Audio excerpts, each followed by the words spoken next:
The Trump administration and Congress continue to surrender our nation's long-standing role as a global leader.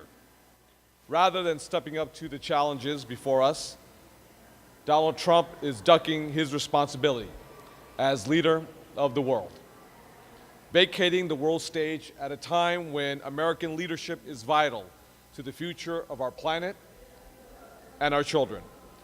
That's why California leadership is critical. And I know I speak for my colleagues when I say that we welcome that responsibility. We're showing the way forward, and we're sending a clear message to the rest of the world that no president, no matter how desperately they may try to ignore reality, can halt our progress. In California, we're making history by pushing forward. The Senate just approved our measure, Senate Bill 100, which puts California on a path to 100% clean, renewable energy by the year 2045. It will completely eliminate fracking from our electricity mix by the year 2045. It's the most ambitious target in the world, especially for an economy that dwarfs all but a handful of nations. But we're ready for that challenge. And more importantly, we're ready to seize the opportunity. This is our chance, not just to lead the world in fighting climate change, but to strengthen our middle class for decades to come, with quality jobs that can support families and lift communities across the state, whether you're a Democrat or Republican, or if you're agnostic altogether when it comes to politics. This is about lifting everybody up, whether you live in the Central Valley, the Bay Area, Inland Empire, the coast, or in Southern California. This is how we win the future, whether Donald Trump or Scott Pruitt like it or not. This is how we keep America's economy growing and thriving. We're also taking aggressive action to protect the progress of the last 50 years of bipartisan environmental leadership in our state.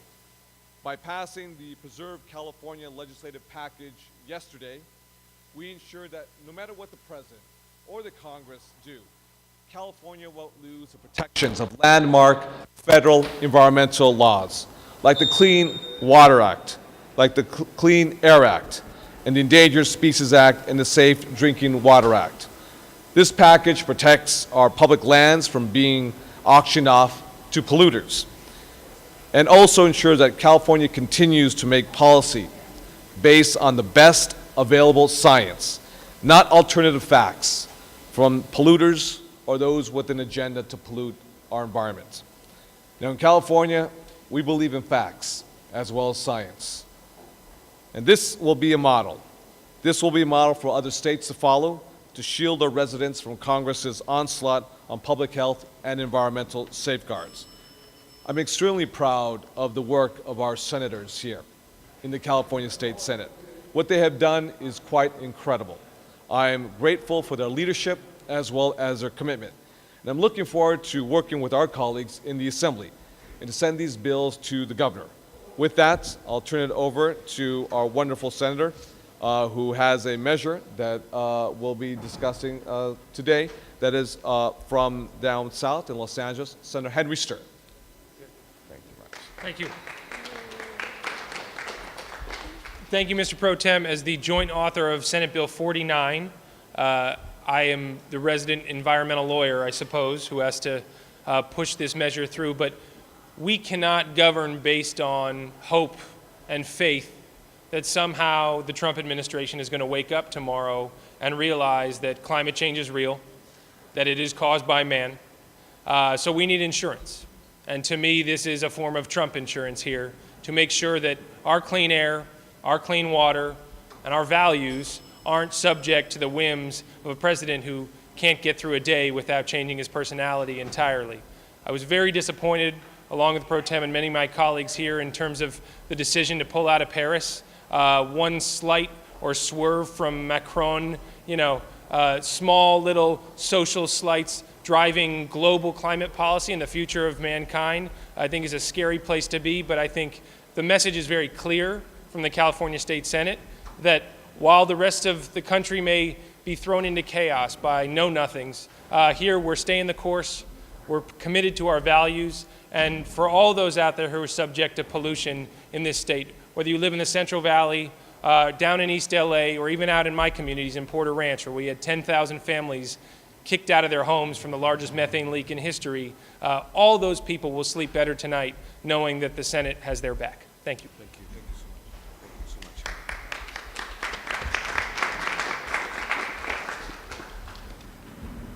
much. Next, we have from the Central Coast, that's Senator Hannibeth Jackson. Thank you. Hannibeth. Thank you. I think every day we are surprised, but not surprised, at the attitudes of this current administration. We do know that the Trump administration has launched an attack on science that we have never witnessed before in the history of this nation. On his first day in office, President Trump issued orders to federal scientists across multiple agencies prohibiting them from speaking publicly without permission. Today, we hear that the United States, as has been mentioned, will be pulling out of the Paris Accord, which was a hard-fought effort by almost 100 nations in the world, using science to recognize the importance of an accord to reduce greenhouse gas emissions. And scientists across the world fear that critical data on topics like climate change could be destroyed. Ideology cannot trump science, and Trump cannot trump science. That is what we are about here in California. We are pushing back because we know that our decisions, particularly on the environment, must be based on data and fact, not on whim, not on ideology, not on phony facts. It must be based on the work of our great scientists. And our policy needs to be based on science. Science should not be undermined by political ideology. And with that, we know if we cannot operate on the basis of fact and the realities that exist in this world, we simply jeopardize the future of this planet and every person who lives on it today and every child who is yet to be born. We must ensure that scientists can speak freely with policymakers, with each other, and with the world. My bill, SB100, part of this package, protects science by directing California's state agencies to preserve scientific information and data from censorship or destruction orders that may emanate from Washington, D.C. This bill also gives scientists the ability to speak out without fear of retribution, and it protects government whistleblowers who report improper or illegal activity by ensuring that those who bravely and unselfishly stand up for the public's interest do not have their professional credentials stripped away as a result of their integrity, their honesty, and the realities of the science that they work hard every day to assure the rest of us that the world we live in will be one based on what is and not on what someone's delusions may otherwise create. With that, thank you for the opportunity to be here. Thank you so much. Next, we have from West Los Angeles, Senator Ben Allen. Senator Ben Allen. Well, everybody, typically we would be in a celebratory mood after passing such an extraordinary package of environmental bills. Instead, of course, we're lamenting the decision of this president to step back from American leadership, to derelict his duty as leader of the free world, to derelict his duty as President of the United States. The United States has always been a global leader combating those grave threats to society, to civilization.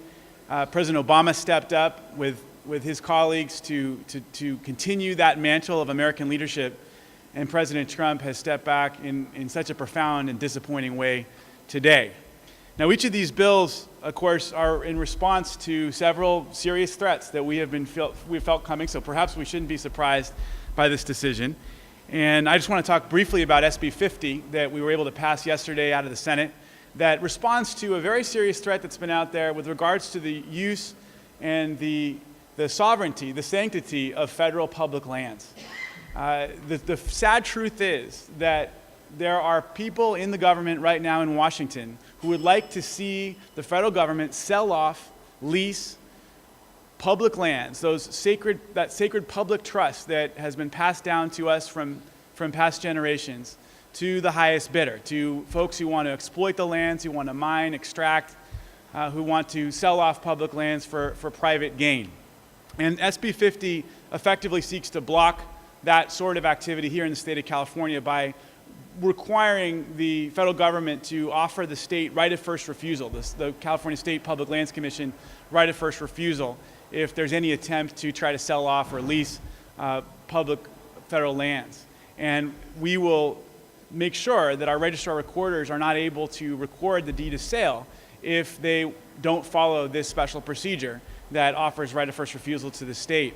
And this will basically jam up the financing and put us in a place where we're going to be able to effectively block any attempt to try to sell off this sacred trust. Imagine if the lands around Yosemite National Park, Joshua Tree, the giant sequoias were suddenly open to exploitation because we had a minority president who decided that he knows best and that the federal government's obsession, that his obsession with private enterprise should trump the public use of public lands. So that's why we're here today. We're here to push back. We're here to say that California is on a different course, that we are going to continue to hold faith with our residents, with our voters and our folks here in this state who care about a strong, protective environmental approach. And we're going to never, ever step back from that sacred task. Thank you.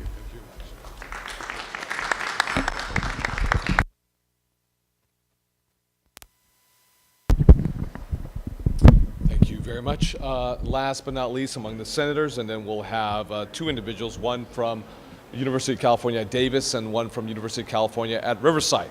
But we have the senator from Alameda County in Contra Costa County, that is Senator Nancy Skinner.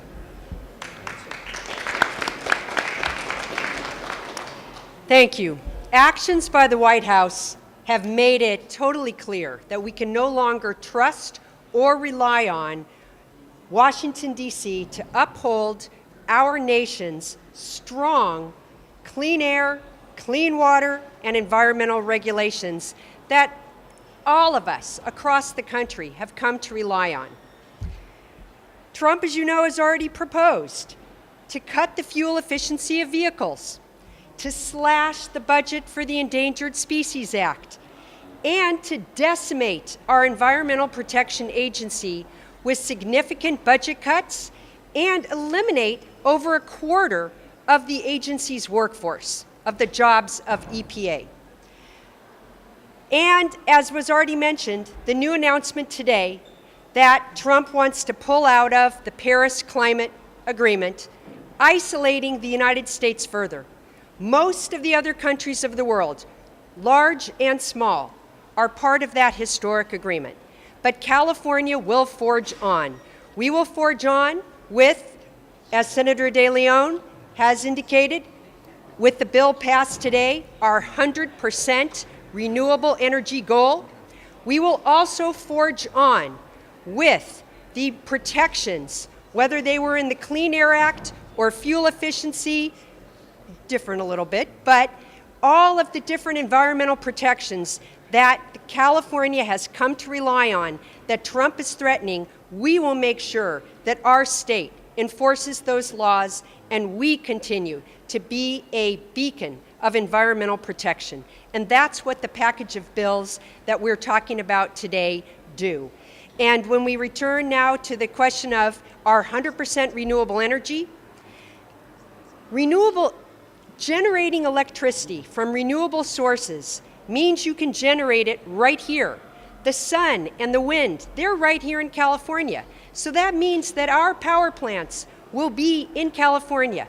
Thus, California jobs, continuing to make this sixth largest economy ever stronger. I stand strongly in support of this incredible package. Thank you. Thank you so very much. Thank you. Very powerful. Next, we have Shaun T from the University of California at Davis. Shaun T. I hope I pronounced it correctly? Yes, you did. Okay. Thank you. My name is Shaun T Ezra, and I'm a student at UC Davis, and I'm an intern at Environment California, and I support 100% clean energy because I believe it is possible, I believe we need it, and I believe with Senate Bill 100 we can do it. Thank you. Thank you. And last, we have Sarah Badawi from Southern California, from the University of California at Riverside. Sarah.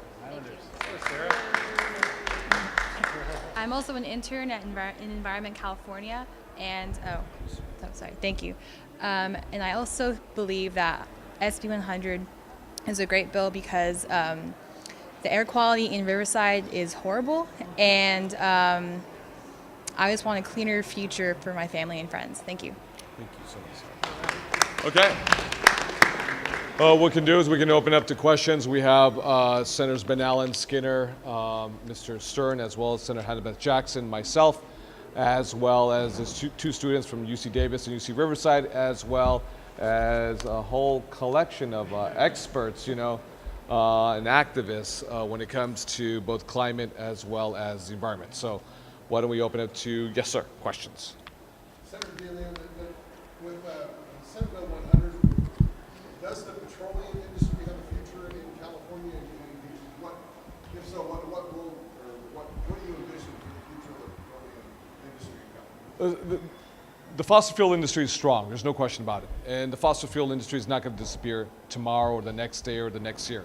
That's part of our reality. We do depend on certain fossil fuels as part of our daily life. There's no question about it. Specifically when it comes to SB 100, which is dealing with utilities and specifically our grid, we believe that the future right now is wind, solar, it is geothermal, it is in some cases, it is the hydro plants that currently exist today, not prospectively, but currently in existence today.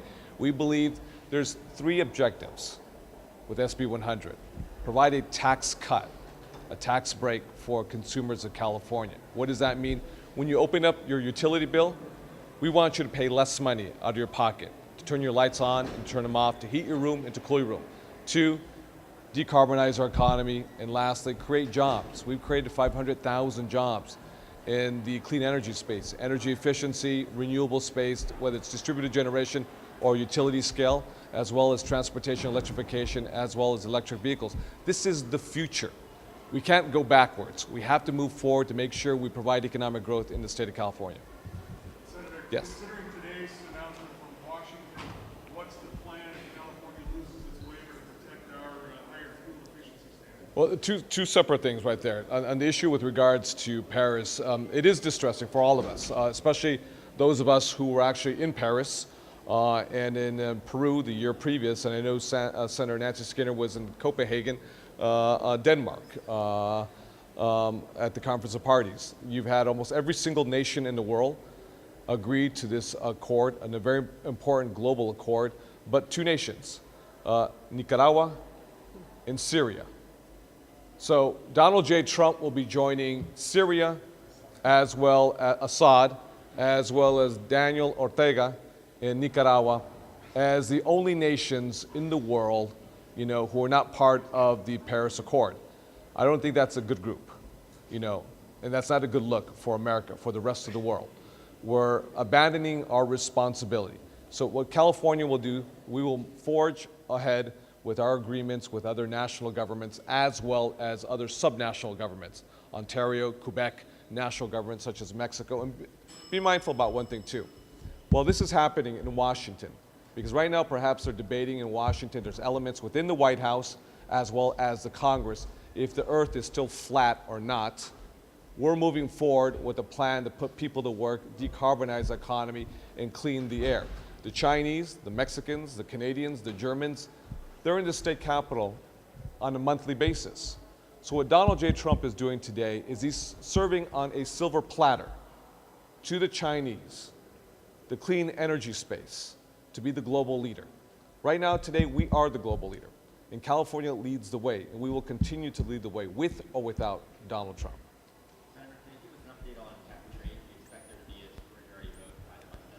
Not by the budget deadline. I don't see that by the budget deadline because that's coming up soon. Cap and trade, as you know, is a very complex issue. It's very arcane. We want to make sure we get it right. We have to get it right for the sanctity of the auction revenue markets. We'll be working with all of our colleagues here in the Senate, as well as our colleagues on the other side in the State Assembly, and with the governor's staff. It's our hope and idea that we can work in concert with each other. Obviously, we need to secure the necessary 2/3 threshold votes on both sides of the aisle, but we need a little more time. I think an arbitrary deadline by the budget is not a wise idea. We have a budget to deal with. We want to get over that budget, and then we can tackle this head on. By the end of the year? Is that the goal? Hopefully we can by the end of the year. It's my hope. Yes. Senator, is California collaborating with other states or even other countries to greater numbers to kind of separate itself from President Trump? Well, we have been engaging with Quebec as well as Ontario. I had the Minister of the Environment of Ontario and Ottawa here just recently. The Mexicans were here with the Secretary of Energy as well as the regulator of the electric grid of Mexico. Like I said just a few moments ago, the Chinese are here, the Germans are here quite a bit. The Brazilians have been coming up quite a bit to get the technical expertise from our experts at both the California Energy Commission as well as CARB. They engage with these individual senators as well, and they take our ideas, our bills, you know, and they want to see how they can move them politically, but also at the same time, technically, the execution and implementation once these bills are codified into law in their respective countries, as well as other subnational governments. So, like I said, we're moving ahead. And it's not a good look for Donald J. Trump to be in the company of Syria and Nicaragua, while the rest of the world is forging forward and understands the issue of climate change. And when he conceives of an idea, or not conceives, I should say, but when he creates a narrative that by pulling out of the Paris Accord, that they will help Americans and they will help with the economic growth, that can be further from the truth. We all witnessed when he had his press conference with the coal miners. My heart broke when I saw the coal miners stand behind him when he signed the executive order, because we all know that he will never be able to produce one single job for these coal miners. These coal miners need economic help. They need economic growth. And that's what we're doing here in California. We're more than happy to export our leadership as well as our policies and our technical expertise to other states, red states and blue states throughout the country. And we have been working closely with Massachusetts, with New York, with Washington, with Oregon, Colorado, other like-minded states who understand that renewable energy is nonpartisan. It doesn't make a difference if you're Republican or Democrat. It's about decarbonizing our economy and putting people to work.